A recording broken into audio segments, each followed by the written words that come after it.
IPL retention விரைவிலேயே நடக்க இருக்குது. இதுக்கு முன்னாடி ஐபிஎல் டீம்ஸ் ரிலீஸ் பண்ண போகிற முக்கியமான டாப் 5 பிளேயர்கள் யாருங்கிற சீரீஸை பார்த்துட்ருக்கோம். அதோட பார்ட் 3 தான் இன்றைக்கி நம்ம பார்க்க போகிறோம். அனைவருக்கும் வணக்கம். நீங்கள் பார்த்துட்டு இருக்கிறது ஆர்கேவின் சிஎன்சி தமிழ். ஏற்கனவே இந்த சீரீஸை பற்றின 2 வீடியோ பார்ட் 1 அண்ட் பார்ட் 2ன்னு நம்ம சேனலில் போட்டிருக்கோம். அதை பார்க்காதவங்க டிஸ்கிரிப்ஷனில் லிங்க் இருக்குது, பார்த்துக்கோங்க. சரி, இன்றைக்கி இந்த லிஸ்ட்டில் முதல்ல நம்ம பார்க்க போகிற பிளேயர் நிதிஷ் ராணா. ஐபிஎல் டோர்னமெண்ட்டில் கடந்த சில வருஷங்களாகவே இவர் கொல்கத்தா நைட் ரைடர்ஸ் டீமில் இருந்துகிட்டு இருக்காரு. அதுலேயும் குறிப்பாக 2023 நடந்த ஐபிஎல்லில் அவங்க டீமோட கேப்டனான ஸ்ரேயஸ் ஐயர் இன்ஜுரி காரணமாக விலகினார். அவரோட இடத்துல நிதிஷ் ராணா தான் இருந்து கேப்டனாக அந்த டீமை வழி நடத்தினார். ஆனால் இந்த வருஷம் நடந்த ஐபிஎல்லை பொறுத்த வரைக்கும் இவர் இன்ஜுரி காரணமாக முதல் ஒரு சில மேட்சஸ் விளையாட முடியாமல் போச்சு. இவருக்கு பதிலாக விளையாண்ட அங்கிரிஷ் ரகுவன்ஷிங்கிற யங் பேட்ஸ்மேன் ரொம்பவே நல்லா பர்ஃபார்மன்ஸ் பண்ணியிருந்தார். இதன் காரணமாக ஒரு சில போட்டிகள் மட்டுமே நிதிஷ் ராணாவால் ஐபிஎல்லில் விளையாட முடிஞ்சு. இந்த வருஷம் ஐபிஎல்லே இவரால் பெரிய அளவில் பிளேயிங் லெவலில் இடம் பிடிக்க முடியல. இதன் காரணமாக கொல்கத்தா நைட் ரைடர்ஸ் டீமோட ரிட்டென்ஷன்லையோ இல்லை ஆர்டிஎம் யோசனையிலையோ இவர் இருக்க மாட்டார். இதன் காரணமாக இந்த வருஷத்தோட இவர் கொல்கத்தா நைட் ரைடர்ஸ் டீமை விட்டு வேறு டீமுக்கு மாறுறதுக்கு நிறைய வாய்ப்பு இருக்குது.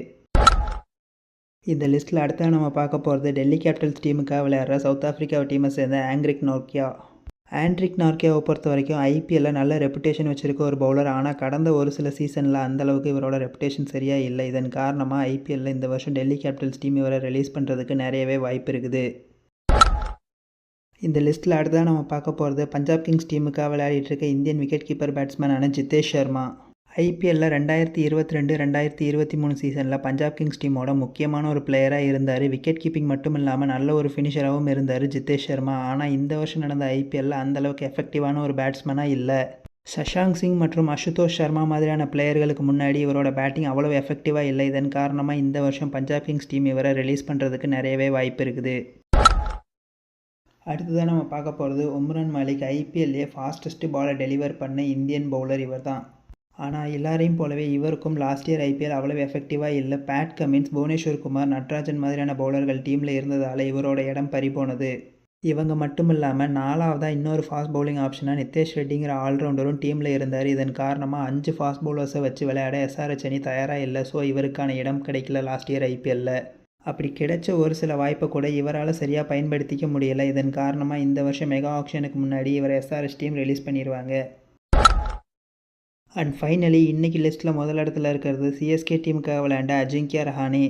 2023 ஐபிஎல்லுக்காக நடந்த மினி ஆக்ஷன்லேயே அஜிங்கியா ரஹானேவை யாரும் பேஸ் ப்ரைஸில் கூட எடுக்க தயாராக இல்லை. இதன் காரணமாக சிஎஸ்கே டீம் இவரை ஈஸியாக 50 லட்சத்துக்கே ஐபிஎல்லில் வாங்கிட்டாங்க. ஆனால் அதுக்கப்புறமா லாஸ்ட் இயர் ஐபிஎல்லில் ஒரு சூப்பரான பர்ஃபார்மன்ஸை கொடுத்தாரு. ஆனால் இந்த வருஷம் அந்தளவு இல்லை.